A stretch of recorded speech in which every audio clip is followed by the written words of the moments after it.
look at that. Just like that. Yes, it is Thursday. It is 9. So, of course, it is UK Cowboys time. And as well, it is the last Thursday show before the actual draft itself for us. Because next Thursday, we'll be going live and it's draft day. Crazy to think it's next week. I mean, me and Brian were talking about this last night, and I just can't believe how quickly it's flown by, you know? Easy for you to say. Easy for you to say, Mr. Paul. Yep. Yeah, I mean, as you say, Paul, it really has flown in. I mean, it seems only a few weeks ago that we were talking about the fact that, you know, we were bemoaning the fact of the Cowboys losing to the 49ers. And, you know, now here we are, we're 8 days away from, you know, the true start of the new season where, you know, we get to finalize the roster almost. Yeah. The argument about Bijan Robinson can finally get put to bed.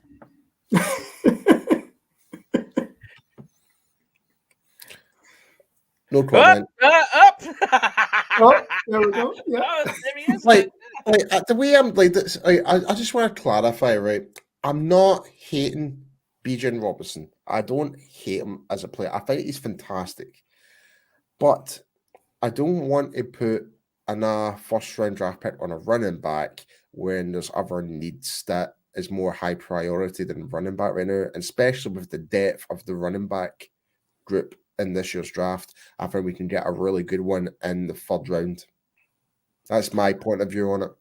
Well, lucky for you, today we're talking about day 3 of the draft. Exactly. But I mean, you say that, right, Paul? Quick one though, right? To ask you before we move on a little bit. Would you say, and I'll ask you this, Lorna, and everyone at home as well. Sorry, I have to laugh at DJ Dog's comment 45 seconds in. Yeah. Well, not only that. Hey, that's what I'm here for. To trigger everybody.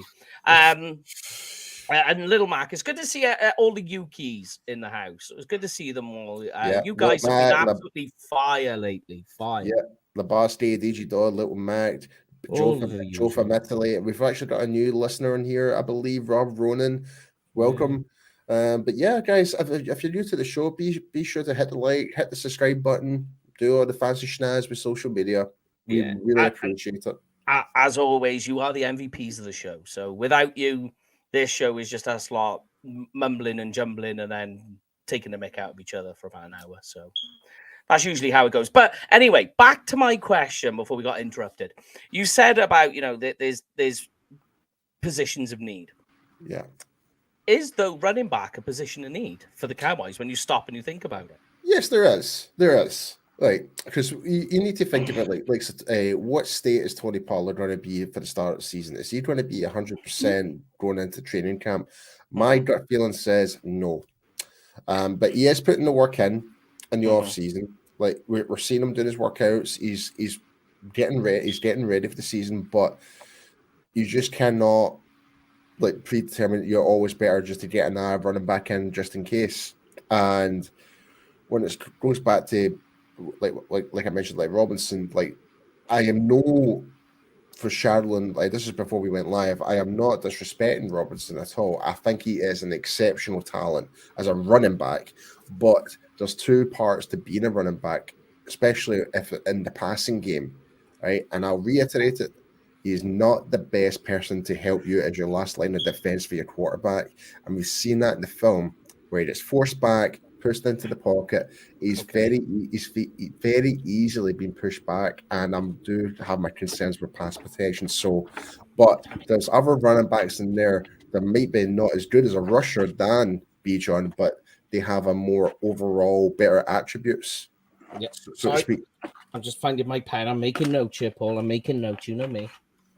Yeah, I think from my point of view, and obviously coming from a Longhorns fan here, you know, I'd love Bijan Robinson, but you know, as Paul says, we do have other issues that we have.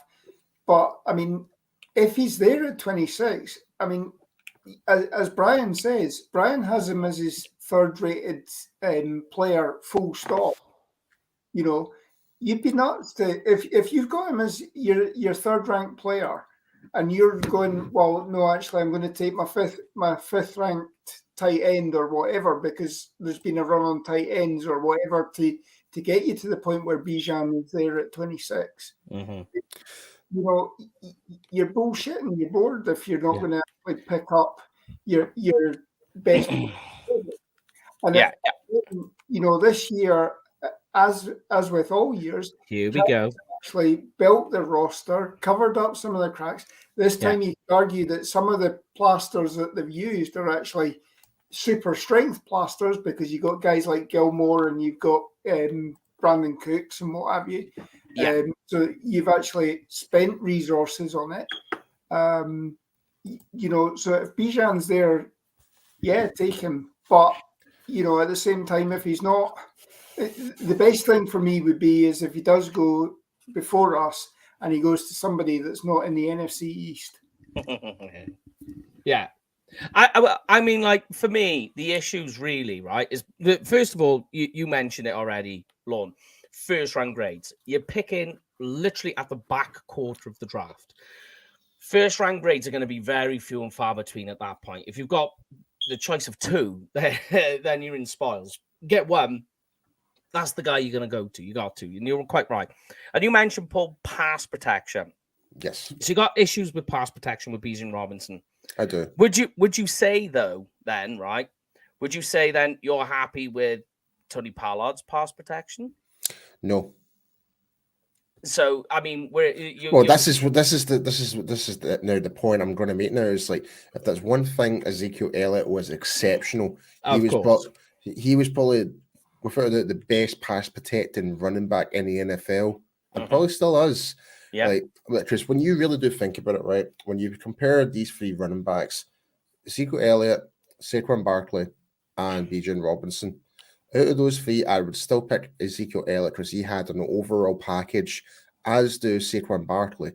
But if you're basing it on just a pure rusher perspective, just running with the ball perspective, Robinson's number one. All right, but as an overall player, to play running back, to do both sides of the offense in terms of running the ball and help protect your quarterback, Zeke is number one, Saquon 2, Bijan 3. Yeah. And then, because obviously the issue you've got is, I think, there's no way they can't. And I'm not advocating for them to take Bijan Robinson. If it turns out that way, it turns out that way, right? I can see the reasons why they would do it. But the issue you've got is they do definitely have to take a running back in this draft. And without a doubt, yes. Yeah. Within the first 4 rounds, too. Because as you say, there's depth at running back. Because the issue you've got is what's your plan beyond this season? Because Tony Pollard's playing on the tag. Yeah. I know post-draft they could, because they've got until is it the 14th of July they've got to sign a long-term deal, any players on the tag? 17th 17th of July, yeah. So they've got until then. So there could be a long-term deal done by then. We don't know. But I just look at it and I just think, what there is no plan beyond this year. You know, you've still got other guys, you know, that can come in, like you say, a sort of a bell cow, like Jacques Charbonnet is a name that's put in there. Or if you wanted to go complimentary and then find your next bell cow running back next year, you could do that too. But it becomes a priority, because if you take a complimentary running back like A-Chain or Tajay Spears, you're still in the same boat. That's the two guys. So that's the two guys I do like about in Labas. And before I was just about to bring up Labas's question there, and that kind of you just pretty much answered it for me. Arcane, how do you pronounce it? Arcane? A-Chain, right? A-Chain and Tajay Spears, and you could probably put Tang Bigsby up there as well. I tend to find those guys, like, they're not as gifted as Robinson as a rusher, but they do have a better quality in terms of being pass protection, which I do grade them better of actually protecting the quarterback than like Tony Pollard can do. I disagree with you on A-Chain. A-Chain, I wouldn't want him blocking either because he's so slight. He's better. He's definitely good for Dallas in terms of the West Coast offense. Oh, 100%, yes. Yeah, he's so speedy, he's so rapid, electric. He's limited in his route tree, but he's really good at the routes he does have. So it gives you plenty of options from the backfield and the slot, and even out wide if you wanted to push him out there. But yeah, it depends really what they want to do. Do they want to go complimentary and look for a bell cow next year, or do you take your bell cow and then see what turns up next year and go from there? But it's without a doubt they're going to have to take running back this year. But do you guys go on? I was going to say, just before you kind of move on to the next bit, I just realized, so our new listener, Rob, he's actually listening in from Germany. So we've got Germany, Italy, USA, and UK. So we've got 4 nations here listening to the show tonight. So well done, guys. And actually, Cowboys Nation Germany sent in a question on the mailbag this week for us for blogging the boys. Sweet. Yeah, it's a good one too. Big D Deutschland. There we go. Yes, we love. It don't matter as long as you're a Cowboys fan. We love you, innit? So yep. Shout out to John. Not just America's team. Yep, say it, Paul. It's the world's team, baby. All right. So some day 3 guys, right? So I can either hit you with some options, or you can tell me your pet cats, and we'll do it round by round. I can do my board. Do you want me to add the board so you can take a look, so you can look at names? Is that easier, or yeah, go for it, mate? Yeah, go. Let me find me board. Right, there we go. Here. There we are. Yeah, guys, I don't know if you guys can read that.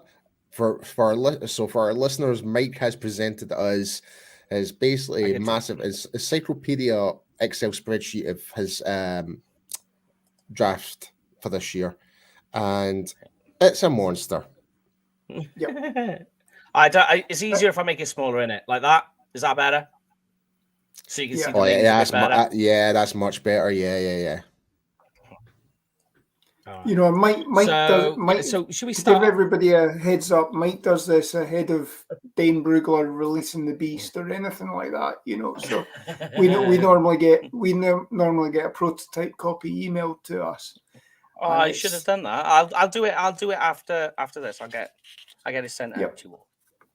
I do apologize. So, I wasn't having a go at you, Mike, at all. Yeah. No, I feel bad. I'm sorry. Maybe zoom in a bit more.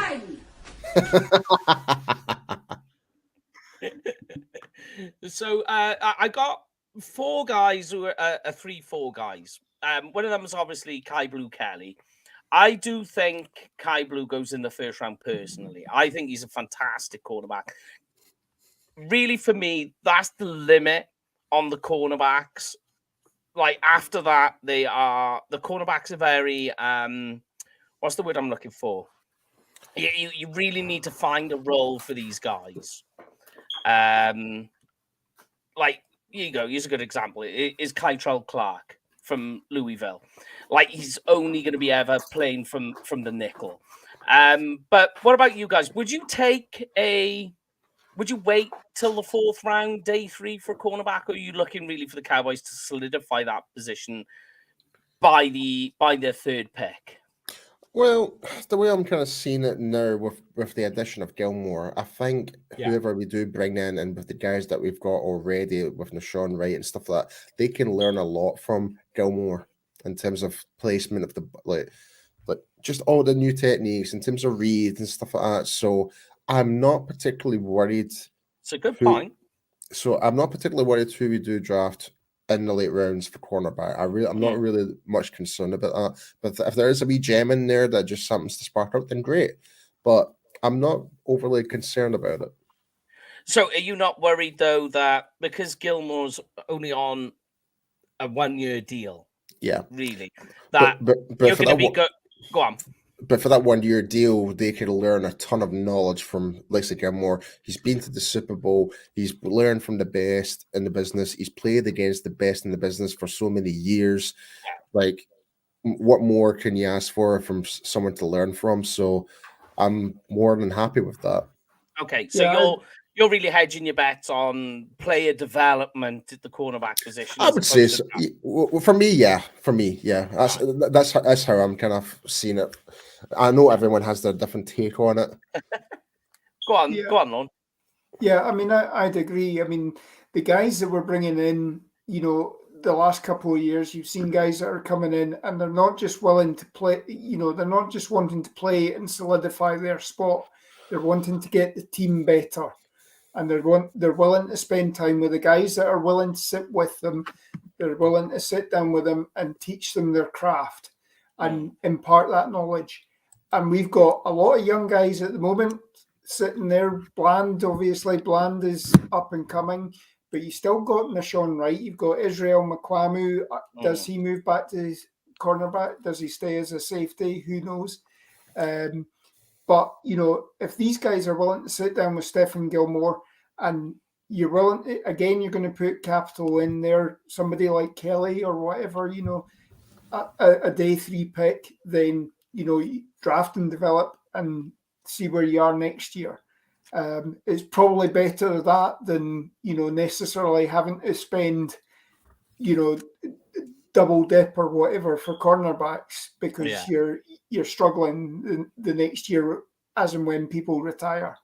And again, something Tom said last week as well when we had him on the show, where he was talking about to have 3 good wide receivers, you really need 4 good wide receivers because you need that you need that competition. So, again, I'd be quite happy at taking somebody like Kelly that, you're expecting him to compete. And God knows we need to light fire under some of the guys that have been here a couple of years now and obviously more interested in their rap careers or going out to pubs and hanging around with the wrong sort of people, So, yeah, the more you can bring in, I'd be quite happy picking them up. Yeah. Because, I mean, like, what would be your guys' plans then? Day 1, day 2? Are you thinking BPA round 1, round 2 and 3 being offensive line, defensive line, or offensive line, wide receiver? What would be the plan really for the first 3 picks? For me, offensive line. Let us know at home as well what your 3 guys. Guys, get your comments in. Let us know what would you like, just position wise in the first 3 rounds, what you guys would do. So position wise, offensive line. Yeah. First round, I would try go for offensive line. I'm not saying go for offensive line. I'm saying try go for an offensive line, depending on who's available. Yeah. Second round, I would maybe look towards tight end, because who knows? Meyer might fall to the second. He might. Who knows? There's also Sam Laporta. There's also Luke Musgrave, etc. All those type of guys. Those guys could become available. Third round, that's the question. Would that be running back? Possibly. That works. Defensive tackle. Get a 1 tech. Like there's Jomo. Is it from Texas? Yeah, Ojomo. Ojomo, yeah, thank you. There's Ojomo. You could probably swap those 2 positions around. Maybe put tight end in the 3rd round.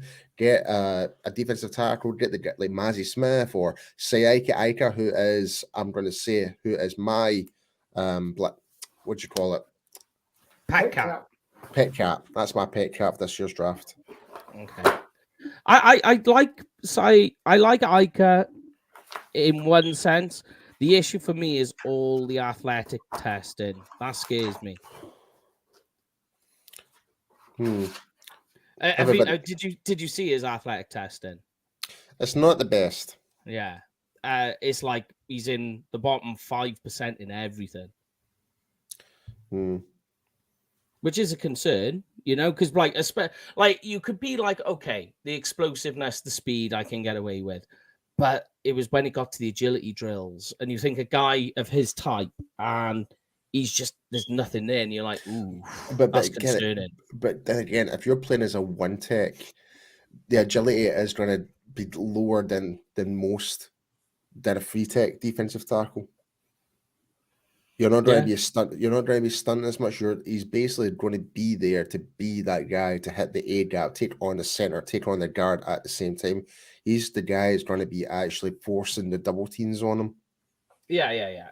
I mean, like, because and that's the thing is that you're talking about like that stuffer, two gapper, nose tackle in the middle, and for me, I'm like, yeah, that's fine. But is like the second or third round for that type of player a little too high? I think we're getting a wee bit caught up with, obviously, with the agility stuff. But when you go back and watch his game film and stuff like that, I would say yes, it's worth it. Yeah. I would as well. I mean, measurables wise, I mean, you could always go not necessarily a Jomo, but who's it? Keandre Coburn, the other Texas defensive tackle, 332 pounds. He's scheduled, according to Dane, there'll be a 5th or 6th round pick. Now that's essentially no better than Quinton Bohanna. And you were talking about somebody that he hasn't developed yet. We had a lot of hope in him as well. You know, that he was this big body guy, and that's all he really needed to do. And you saw a little bit more of him last year, which is why the Cowboys then thought that they could pass John Ridgway off. John Ridgway obviously then went off to the Commanders and ended up starting for them in games, and was notorious for his body slams and what have you. But I mean, Iker, to me, I think, he has that little step up, and I think we do need to look at something in the first couple of rounds for defensive line, if nothing else, to try and get. Hankins isn't going to be here forever. He's on a 1-year deal. True. That'll be year 12 for him if he does start looking again next year. So you're maybe looking at moving on from him. And again, if you've got somebody that you can bring in who can at least spell him as well, because again, Hankins hasn't finished a full season for about the last 3 years, I think, as well, due to injury. So I think somebody like Iker in the second round would be, if he's available, that's my pick. As for what I do in the first round, I mean, again, it's a toss-up, isn't it, Lawrence? It's a toss-up, really. It is. And I mean, this year, I say this each year, but I mean, this year more than any, it's really hard to tell what people are talking about. There's talk that there could be 5 quarterbacks going. There's talk that realistically there's only 2 or 3 that are first-round grades. Wide receivers, nobody's top 4 wide receivers are the same 4 wide receivers in the same order. It all depends on what teams are looking for.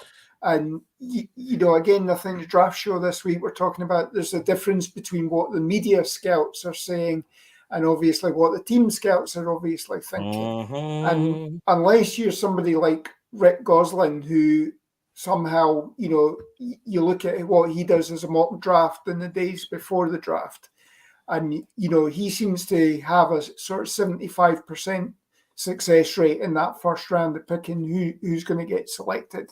And this year, I mean, you compare drafts and very few people are the same. I mean, who's Carolina going to pick? It should be Bryce Young, but, again, it's smoke and mirrors time at the moment. But, they've talked about Richardson, they've talked about Stroud, it's how the board falls to you. But for me, again, I would be looking at solidifying our offensive line. You hear Nate Newton at the moment, he's pounding the table saying that that's what we should be going. Yeah. Of course he should. Of course Nate Newton should say that.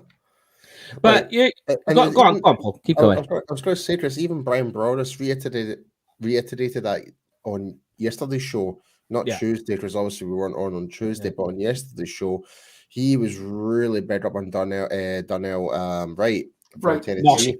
Okay, yeah. Right, and I tend to agree with him after rewatching his game footage. Like, I was like, and I think it's just because I'm so fixated the idea of just getting an actual guard rather than getting an attack and then converting him into a guard. That's my problem, I guess. But the traits are there for Darnell Wright. He's big, he's powerful, he's got a really good kick step for pass protection. He's got a really good grasp in terms of like containing the sealing the edge, but that's on tackle position. Whether how he transforms that into guard, that's the questions I do have regards to that. But from what we're looking at the traits of what he's got, he can potentially be a really good guard. He's my 24th player. So he could be the guy. He could be. Go on, mate. Go for it. No, again, and I mean, you know, Brian's comp for him would be somebody like Ron Leary, who, you know, that was probably, you know, if you get somebody like him, I mean, Ron Leary, unfortunately, you know, we were never going to re-sign because he obviously that when he'd come out in the draft, there was issues about how long his knee was going to hang up and what have you. And so we got to the end of our first contract with him and thought, no, we're chancing it. And sure enough, he only managed to play about another 2 or 3 years. And then obviously there was talk of him coming back to us, but then he decided that his leg couldn't handle it. So again, it's, you know, there's a reason why these guys are not being picked. But so, right to me, you know, when Brian said it, and as Paul said, and you saw Paul's tweet last night of him, you know, keying everything up. That's what I did last night. I went and watched everything over again, and I'd be quite happy with him as well. Mm-hmm. Yeah. So I'm just saying, like, if that is the pick at 26, don't be surprised if it is Darnell Wright. Don't be surprised. I'd be happy with that. Yeah, he's a big guy, and he can play guard because he's big enough. You know, the size is there. He's got the measurables for it. Yeah, he's got all the measurables for it. Yeah. So there's that. But we was talking obviously at the start of the show, and this was my sneaky way of trying to get in there because my 100th player is a player I think the Cowboys should target in the fourth round. I don't know what you guys think. And it's actually the other Texas running back, Roschon Johnson. Yeah. Yep. See, I'll be more in favor of that, to be honest. Yeah. My comp for him is James Starks, if you remember him. For Green Bay. Yep. Yes, all that while ago. I mean, like, I just think that he was buried because obviously they've got Bijan, which is good because that means plenty of tread on the tire. And the time when he did get chances to go in there, he looked good. He looked totally fine. I think he should have been used a little more. There is obviously the hand and the ankle injury, which I've got in my notes, which is, as I always say, the medical sides of it all is where we kind of fall down because we never get to see it. We're not doctors and we don't get to see their medicals. But the scores I've given him, like his ability to break tackles and contact balance is insane. That's what stands him apart. And it's way better than I feel. I feel that that's more of that trait for him is more elite than Bijan Robinson. And I put a lot of stock on contact balance for a running back playing in the NFL, not so much college, but in the NFL, because it's all about efficiency and effectiveness. Which, you know, like with wide receiver, it's the equivalent of route running. Do you know what I mean? Yep. But what sort of other positions, guys? I know you like Diane Henley from Washington. Oh yeah, the linebacker. Yeah, I'm a big fan of him. Like, I've seen a lot of mock drafts. He can be second round. I've seen a lot of that, like for PFF gradings and stuff like that. And I've seen a lot of people doing mock drafts. He's getting picked in the second. I tend to agree with you. Like, I think he might slip down to the third round.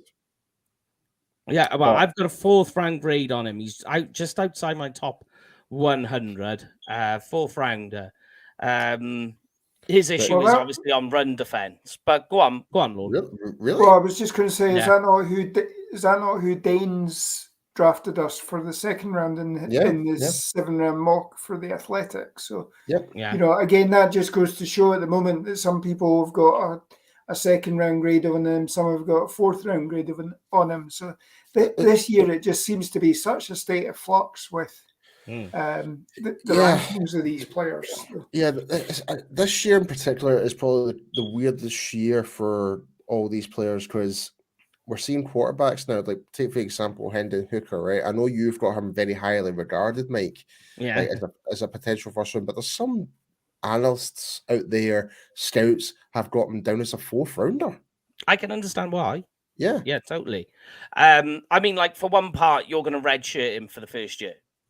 So, like, that has to, like the way they tend to do it in scouting is they'll give you your grade. So Hendon Hooker, for instance, would have like a 1st round grade, and then they'll look at the injury and they'll assign it rounds. So there'll be like a light injury or a medium type of injury. They'll drop you down a grade, so that puts you into the 2nd round.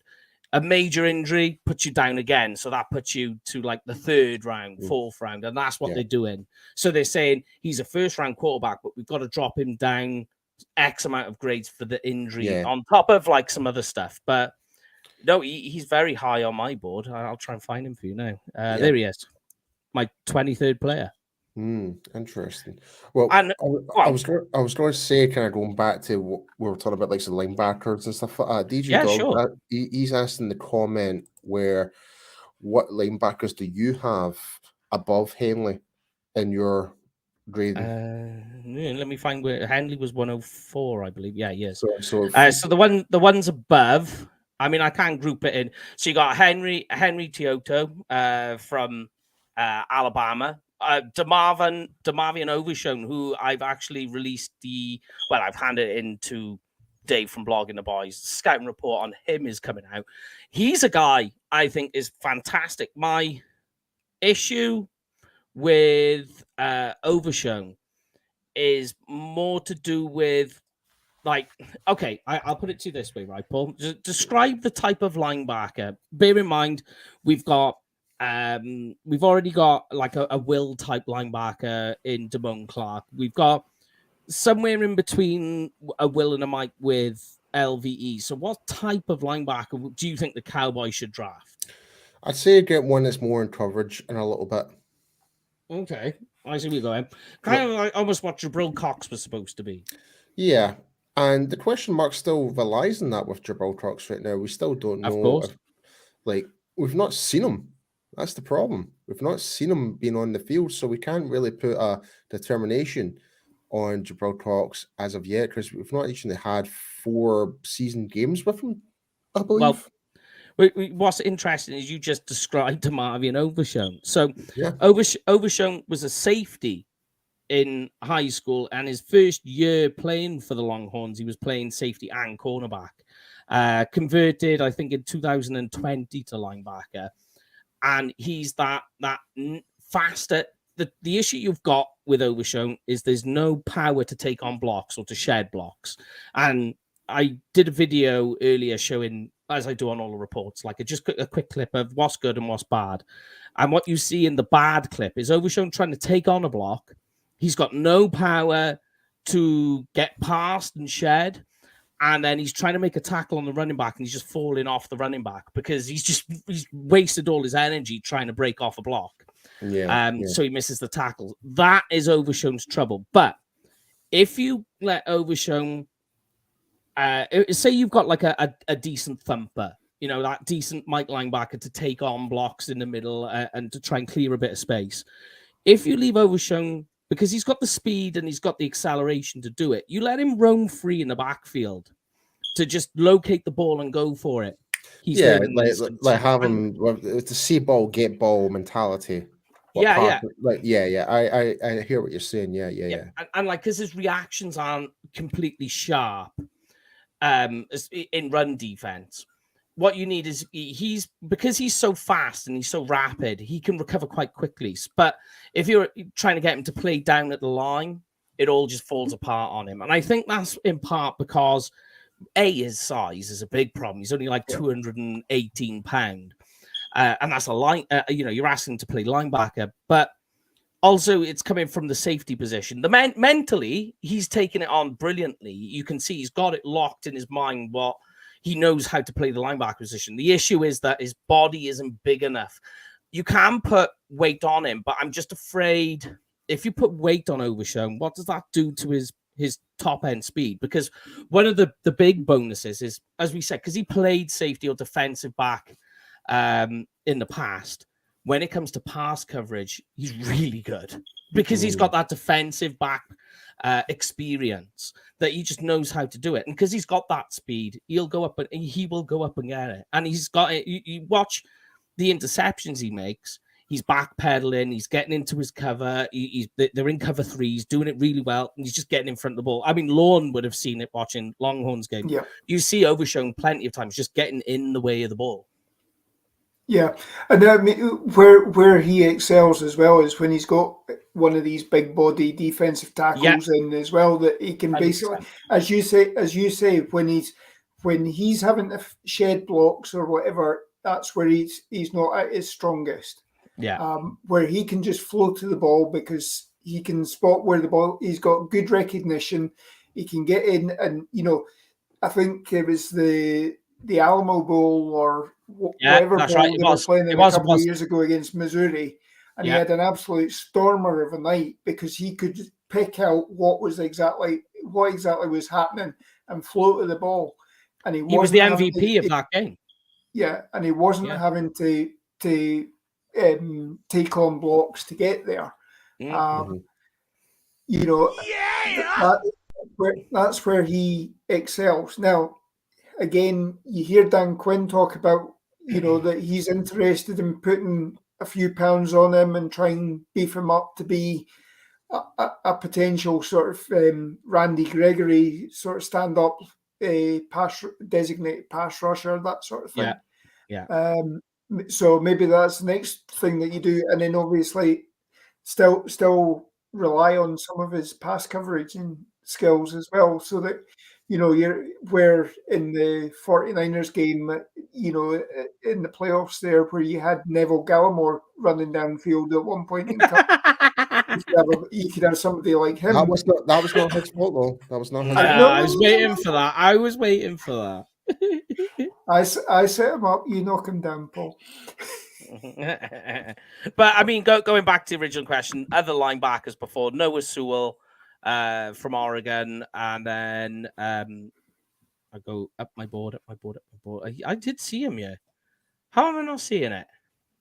Oh, Drew Sanders, Arkansas. There you go.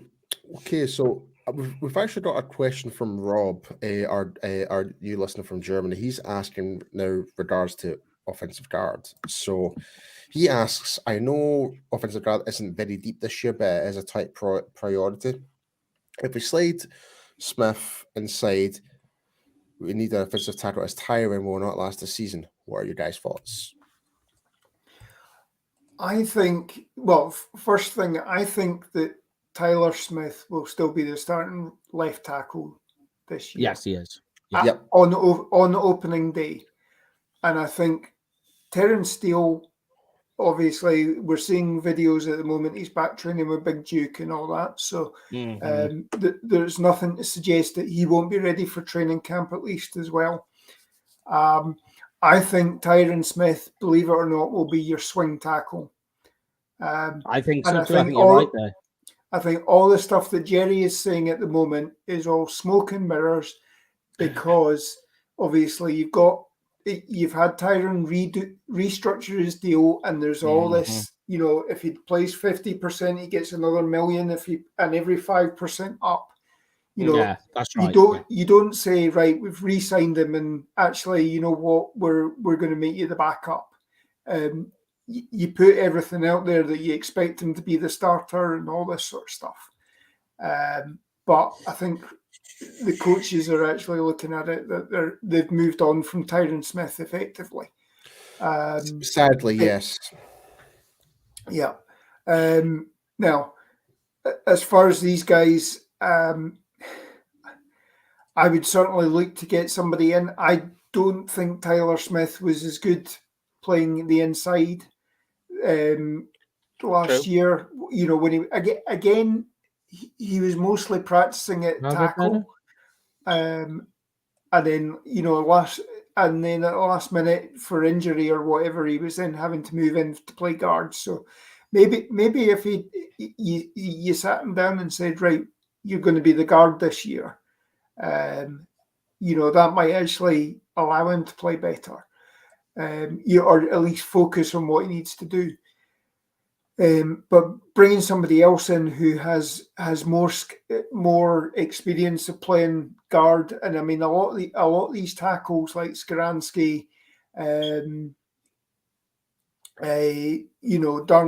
Darnell Wright and what have you, they've all got experience of playing guard as well. They've all got snaps there, probably better than Tyler Smith had as well. So that's the sort of thing you want to be looking for. First of all, if you're going to bring somebody in, is somebody that can play the guard position, and then again, if need be, if we don't get anything long term set up with Tyler Smith or with Terence Steele or whatever, you can move, you can have this position flex. But these you are guys the guys read that a bit better now. No, that's perfect. That's fine. You don't need to touch it anymore. It's all good. Is that better? Is that better? There we go. I've just been fiddling around trying to get it better. Also handy. It's good practice for next week for draft day. But yeah, I totally agree with you. I think they do need. See, now I had this conversation Sunday. I was on a different show. We were having this conversation. I think what's happened with the Tyler Smith, Tyrone Smith, and the talk with moving Terence Steele into guard.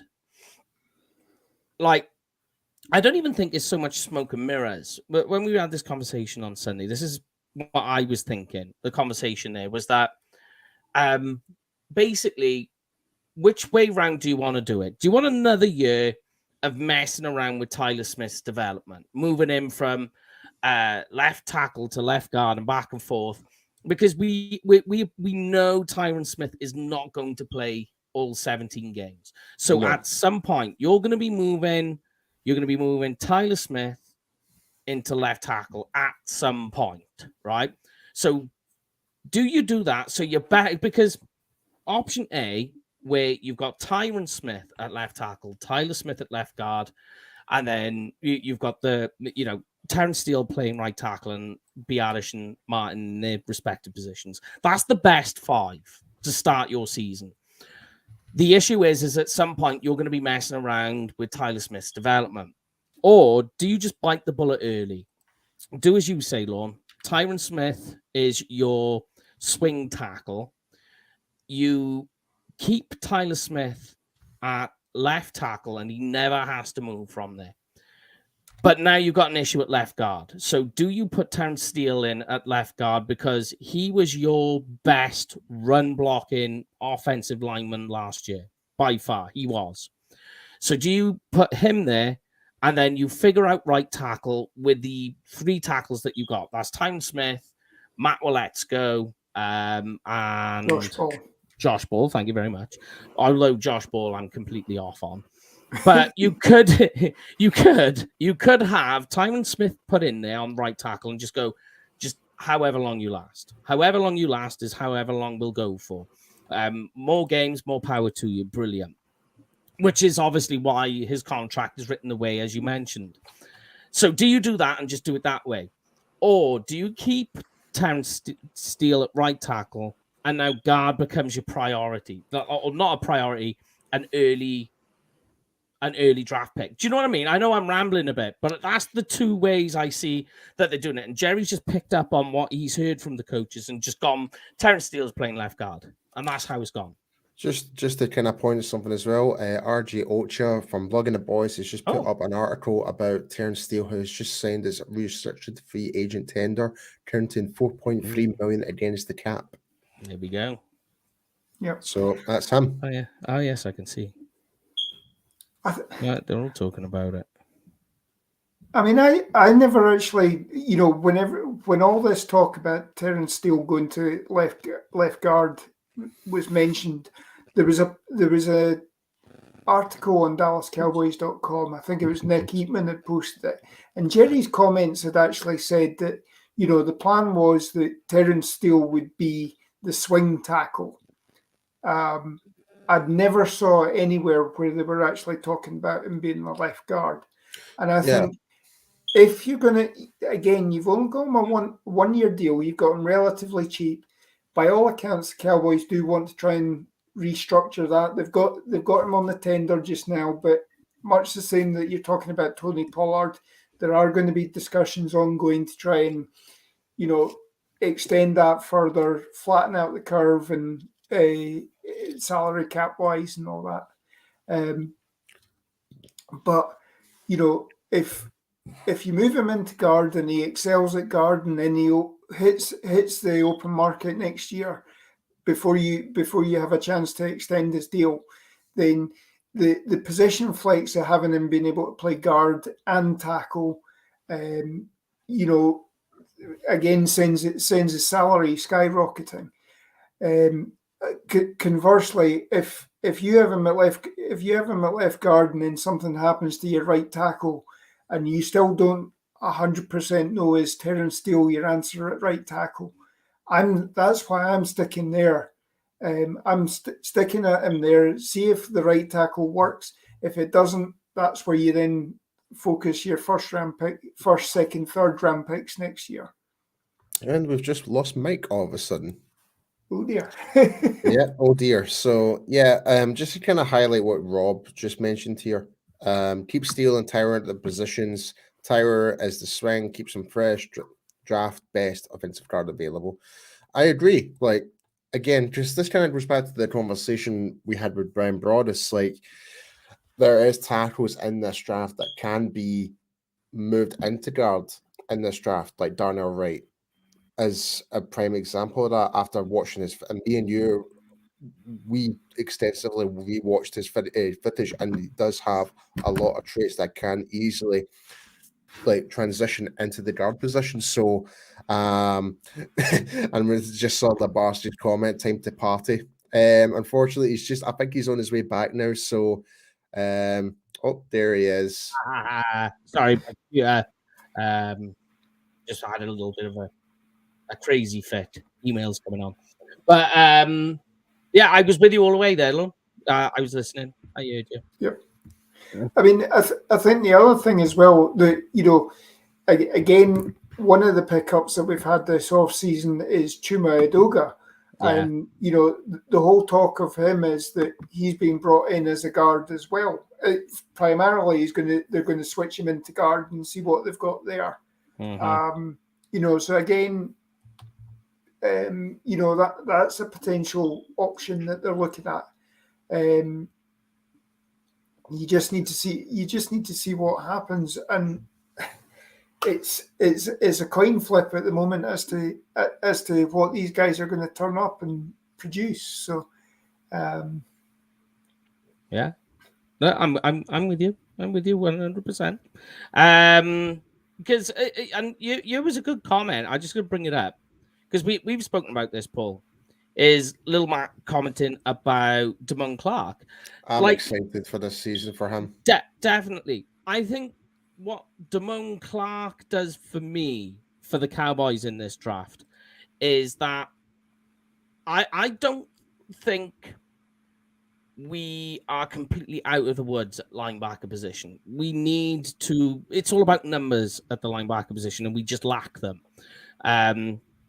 And I think what Damone Clark does is there are certain linebackers quite high in this draft that you go, oh, you could take him early. And you're like, yeah, but Damone Clark plays that position. And I don't need to take a Jack Campbell, a Trenton Simpson, because I'm quite, yeah, it's very true. But I just think that these type of linebackers, I'm quite happy to leave these early ones. I'm quite happy to leave them because we have Damone Clark. I would rather solidify the linebacker position in day 3, like with a guy like Ivan Pace. Oh yeah, that would be quite nice. Having Ivan Pace, he would be a good fit for the Cowboys, I reckon. Yeah, the linebacker from Cincinnati. Brilliant guy. I think he's perfect fit.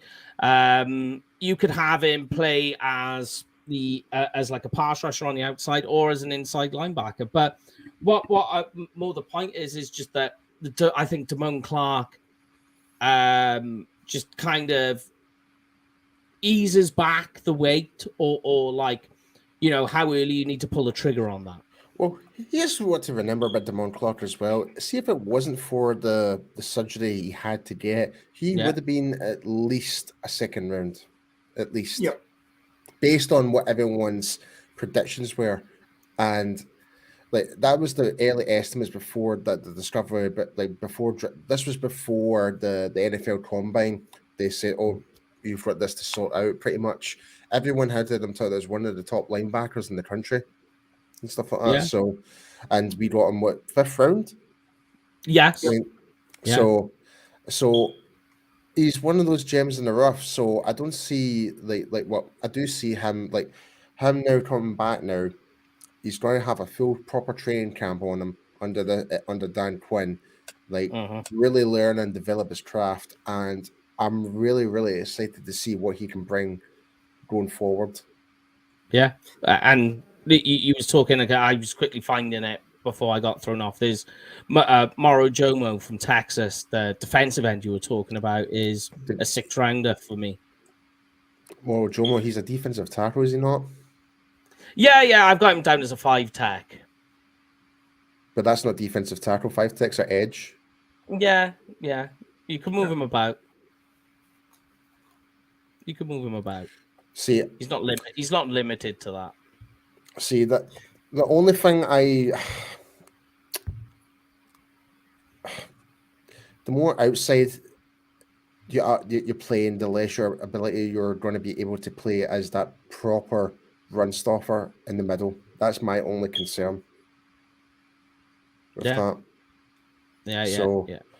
Because unless we like, say for example, like my guy like Neville Gallimore gets traded away or something gets traded away, for example, we will need to bring in an R3 tech. Well, Jomo could be a good fit for that for sure. Yeah. But But when I'm saying he's a 5 tech, that's just me messing around with like ideal slot positions. It's not necessarily that's what he is.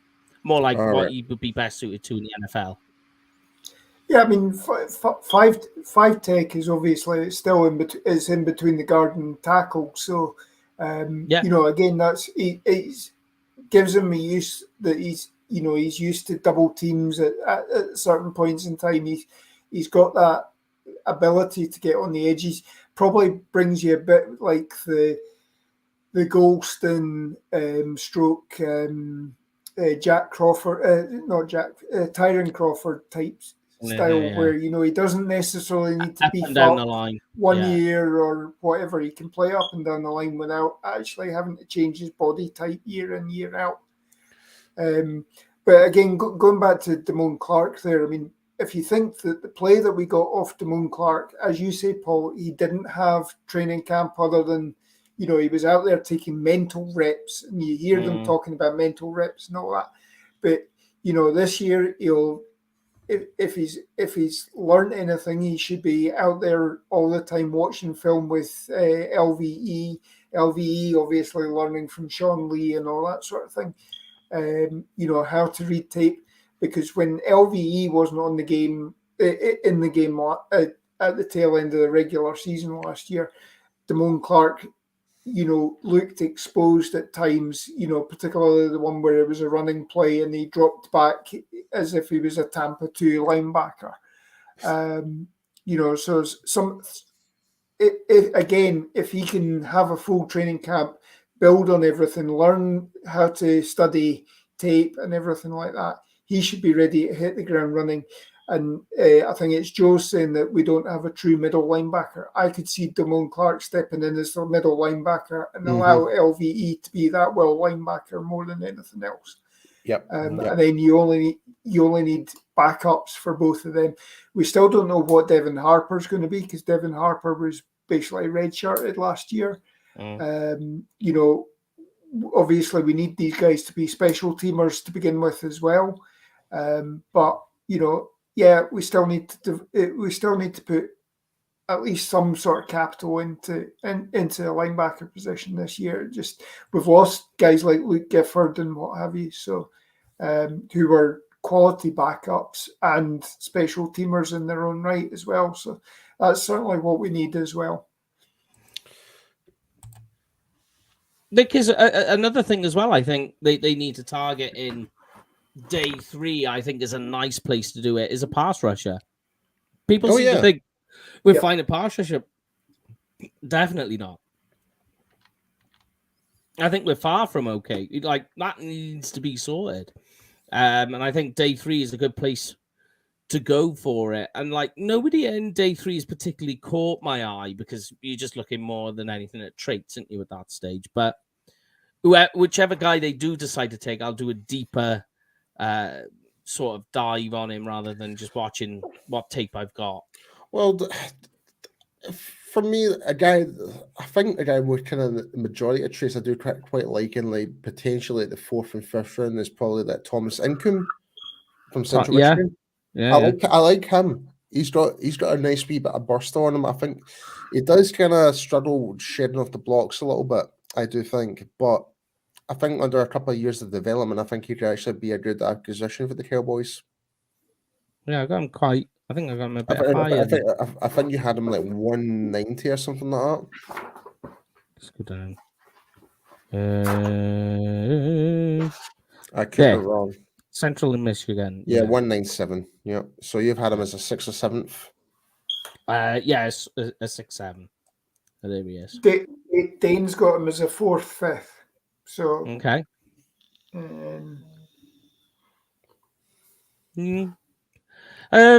Yeah, I mean, good run defender. There you go. Snap anticipation is the big one.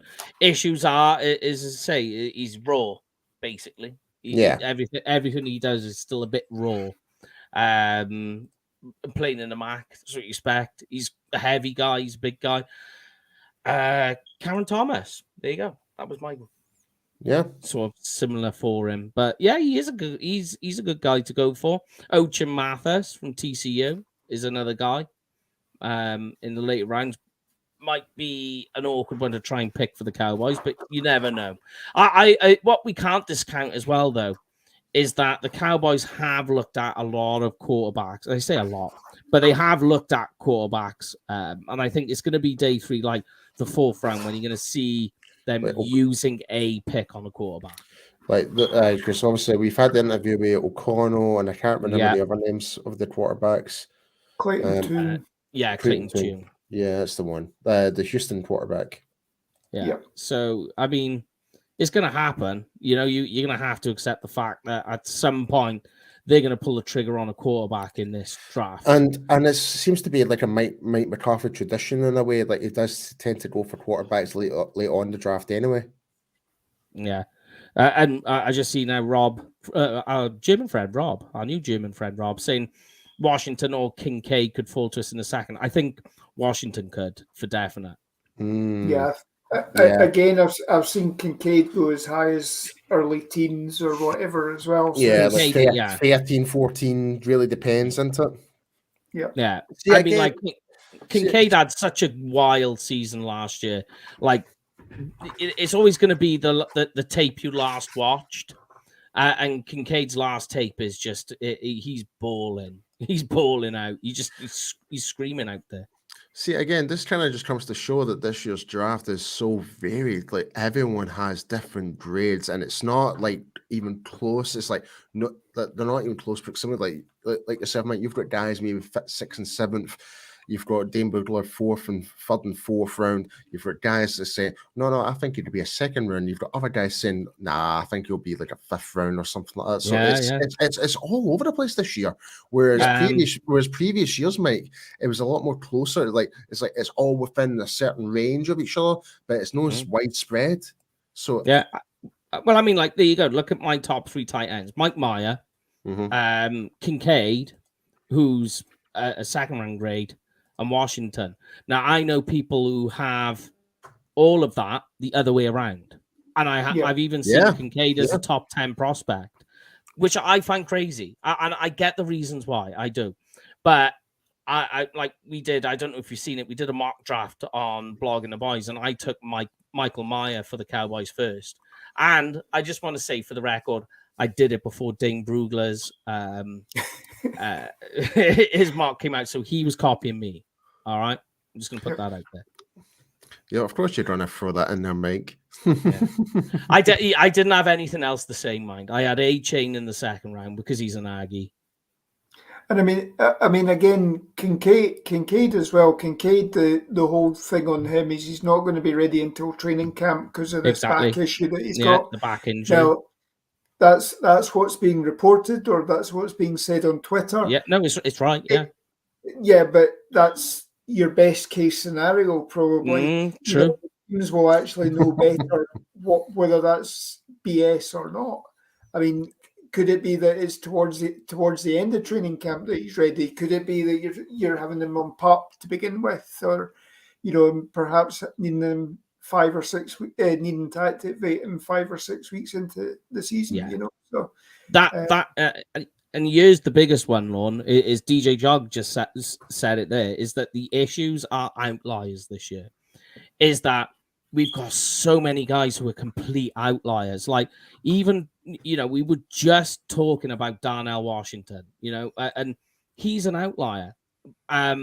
You've got Bryce Young, quarterback, an outlier. Nobody's seen guys that small. We've got small cornerbacks. We've got light wide receivers. We got short wide receivers, like Tank Dallas. Josh Down. No, Tank's actually. Is he not quite tall? Is he not like 6'1"? No, he's small. No, in comparison to Josh Downs is like 5'8" or something like that. Oh no, yeah. Josh Downs is 5'10", and Tank Dell is 5'10".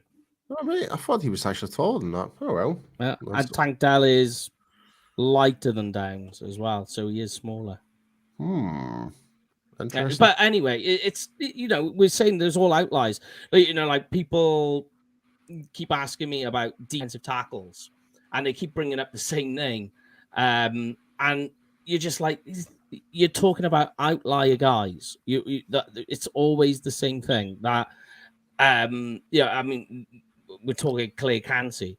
And the guy is tiny. He's small. And again, an outlying type player. And it is very true what DJ Dog is saying.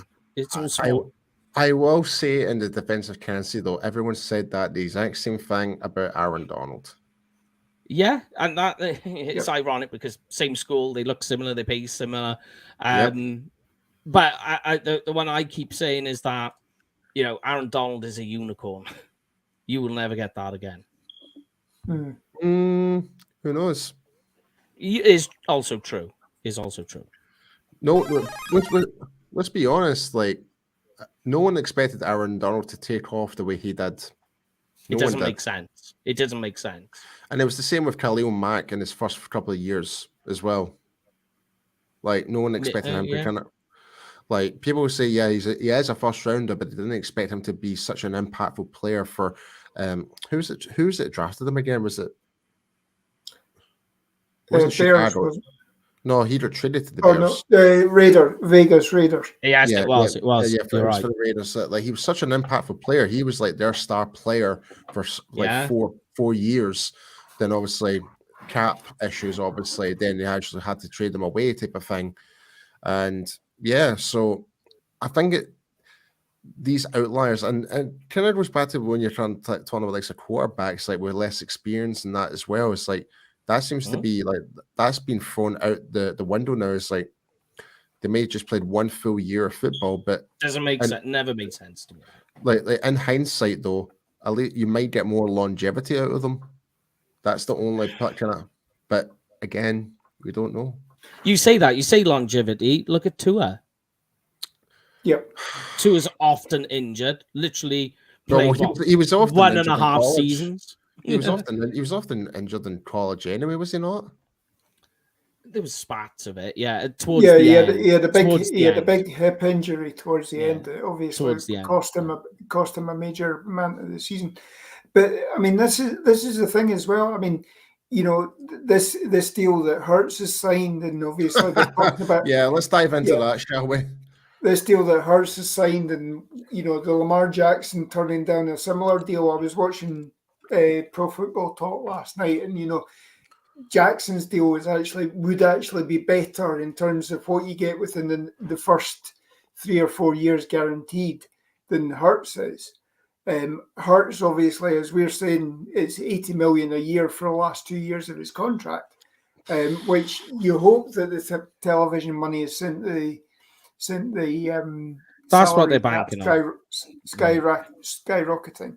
But at the same time, these guys that are running QBs, Justin Fields, Trey Lance, to some degree, Lamar Jackson, you know, half of them have ended up missing time over the years due to, you know, because they're seen as another running back. As soon as they're out running, they can slide, but you know, half the time people are gunning for them, and they're going to end up with rib injuries and that sort of thing.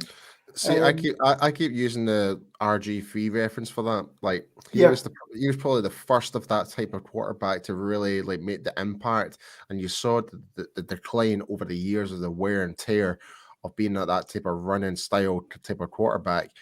It doesn't last forever. The ones that do last forever is your pocket passers. Like take Aaron Rodgers, take Ben Roethlisberger, take like all these types of Tom Brady. He's not a runner, but he's been in the game for like 20 plus seasons. So and he was still on top of the game. So for me, having a running style type of quarterback, I would try and avoid that by any cost because there's no longevity. True. Yeah, it's true. Yeah. I mean, you look at somebody like Patrick Mahomes. Patrick Mahomes has all the razzle dazzle. He can run if he needs to, but primarily he is a drop back passer. Like he only runs when he really needs to. That's the difference. That's the difference. And it's kind of like, and I know everyone has their perceptions about our own quarterback and Dak Prescott. Don't get me wrong, like Dak will rather prefer to be the pocket passer, but if he needs to run, he needs to run. He's not just doing it just because we're not seeing him doing like run play option or anything like that. So it's and we're seeing a bit more long. Like if that was being more that type of running style quarterback, he would not be our quarterback right now. We can guarantee that he'd be pretty much done for. Yep. I mean, look at the other thing as well. I mean, look, obviously the latest thing that's come out, Trey Lance, 49ers. That's true. Taking options of him, and even if even the fact that they've made that public suggests that maybe they are ready to move on with him. For somebody who was Mr. Irrelevant last year in Brock Purdy, but some of these QBs that are coming out, some of these later round QBs, there's something that the more snaps they've taken in college, then the actual better prepared they are. And because some of these guys have stayed in college for the extra years because of COVID, and they're coming out, they're older QPs and all that sort of stuff, but they're more seasoned and they're ready to hit the ground running. Somebody like Brock Purdy, Clayton Tune is apparently very similar as well. He can fling the ball, but he's had over 1,000 snaps in college, so he's ready to be a pro passer as well. So yes, you could say the same scenario with Aiden O'Connell as well, because like Aiden O'Connell, correct me if I'm wrong, but I see him as more of that type of pocket passer type of style quarterback. Like you don't often really see him run. Like he'll run when he needs to as well. So, but I want to kind of jump back into Jalen Hurts, because DJ Dog just mentioned about Hurts getting hurt. No pun intended. If they keep using it as a runner, because well, maybe, but here's the question, though. Right? Here's the question. Like we know the Eagles have a really good offensive line. with Lane Johnson, Jason Kelsey, etc. Right? What is going to give that up when the Eagles are not going to have the money to afford the offensive line to actually do what they need to do with the 1 yard pushes and stuff like that? Because when you look at the highlight reel, and this is no dig to Jalen Hurts at all, but when you look at, I would say about maybe 55% of Jalen Hurts' highlights is those 4th and 1s. The shove. It's the shove. And that's all down to the offensive line. So if this offensive line are not going to be there, you can kiss your quarterback goodbye, really. It's going to be a sitting duck. Yeah. And again, they've handed that money out on the basis of one fantastic season. All credit to him, one MVP level season. Yeah, it is one. Yeah. Yeah. And the two guys you mentioned there, Lane Johnson, Jason Kelsey. Jason Kelsey. Yeah. They're 1 foot in the parking. They're getting long in the tooth. They're almost, they're coming back. They're announcing they're coming back for one more season and all that sort of stuff. Going on Twitter and saying, "Yeah, I'm ready," and one more season. At any point in time, they could hang it up, and then you're ending up with an offensive line that they've got Mailata, but it's very rare that you have 2, 3, 4 starting quality offensive linemen or star quality offensive linemen on a line. And once these guys drop off, if you haven't put the resources in, which is where I would expect that, obviously Philadelphia, they've got a couple of picks in the first round. I'd expect that they will be putting something into their offensive line as well. So, there we go. Just to bring up an example of the comments from DJ Dog, Lamar Jackson and Kyler Murray are prime examples of using your quarterback as a runner, then the injuries develop. Yeah. Well, the best example of looking at longevity of that is Cam Newton. That's a great example. Yeah, because he thrived in that. I think he's probably got the most rushing touchdowns as a quarterback in the NFL, does he not? I think you're not far wrong there. And you look at it's similar to Jalen Hurts, maybe at different stages of their careers, but they went both with their style of play. They both went to a Super Bowl, but then as soon as that happened, their bodies just started to fail them.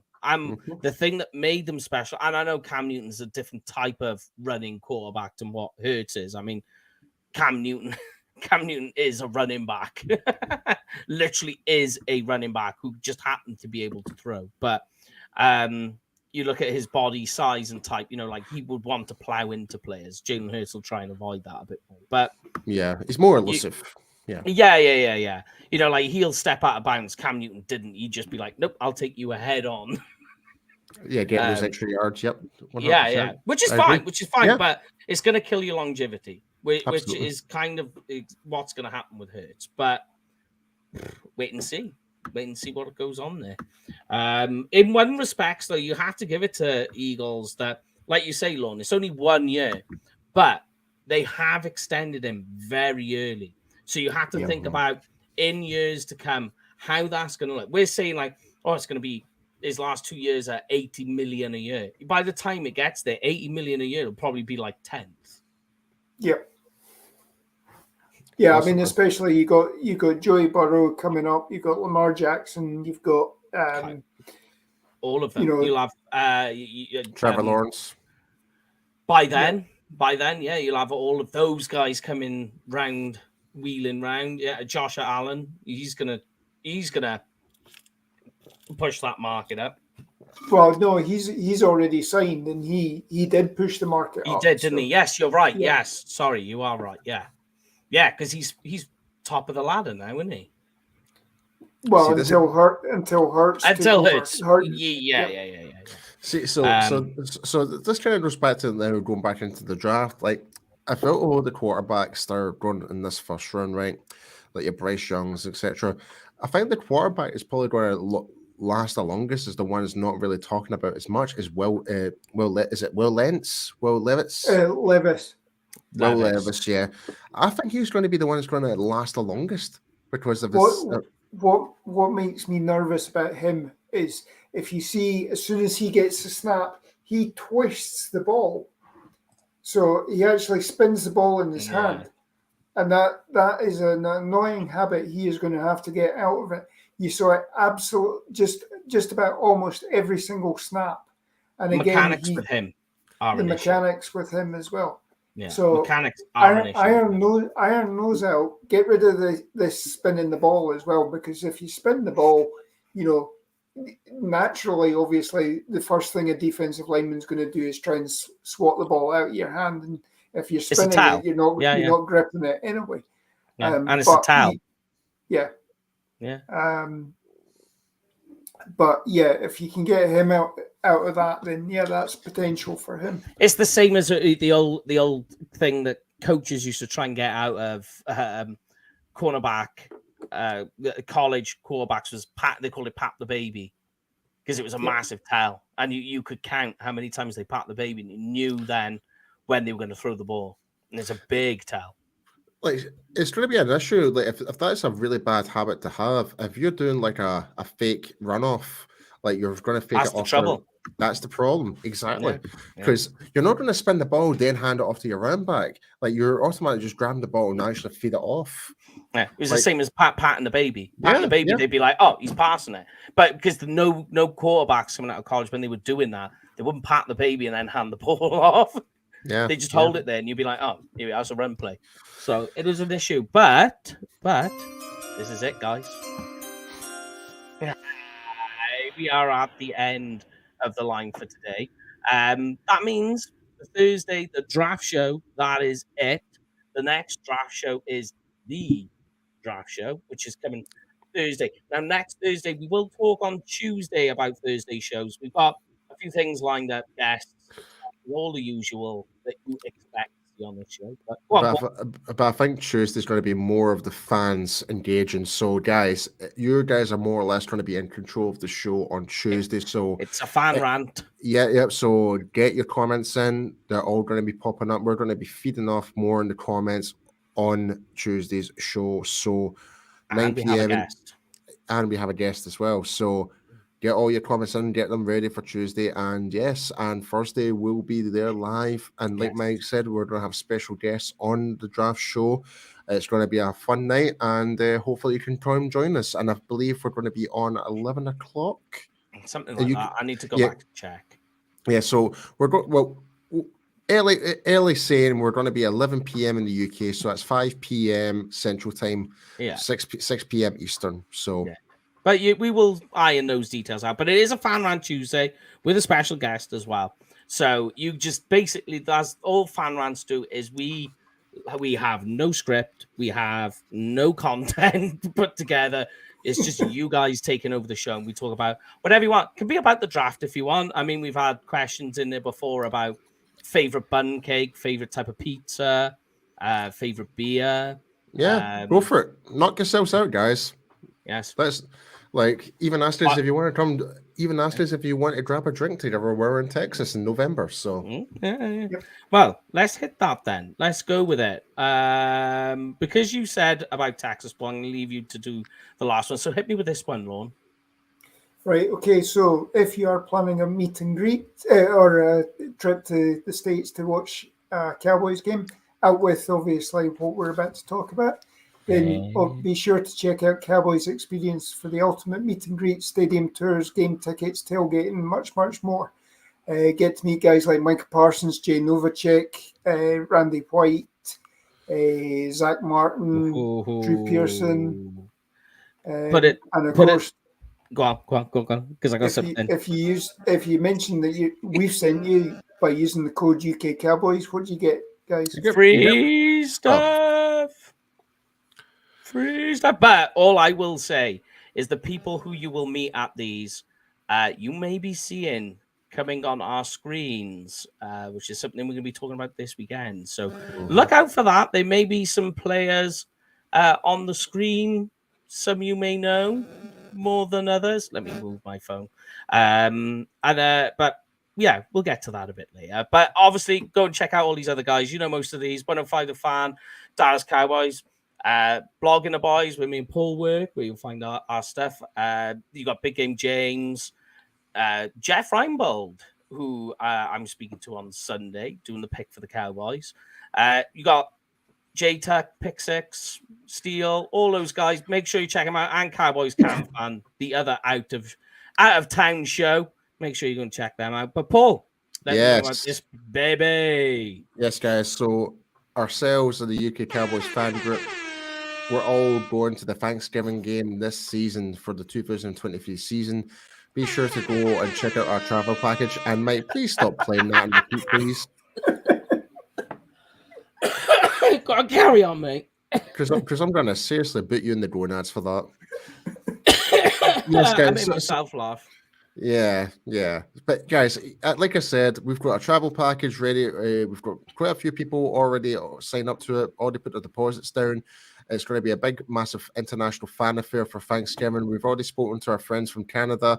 We've actually spoken to some of the guys in Germany. They are potentially going over as well. So, and DallasCowboys.com are very interested in actually doing something in regards to that. So also, speaking about our friend from Germany, he's just asked us a quick question before we finish off. It's like if we actually had Kyle Yeomans on the show. And yes, many we have. times. Many times.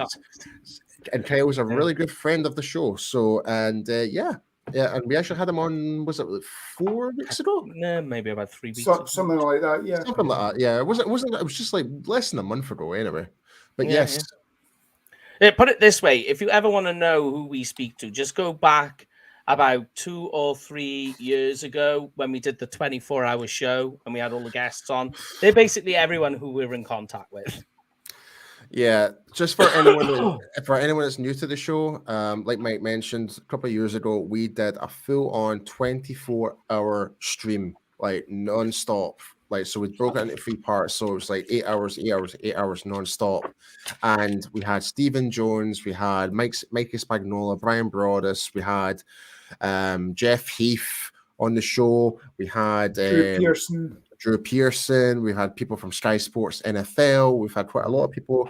We're going to Jeff Heath. I already mentioned Jeff Heath. But yeah, so we've had players on the show, caller commentators. We had the voice of the star on here as well.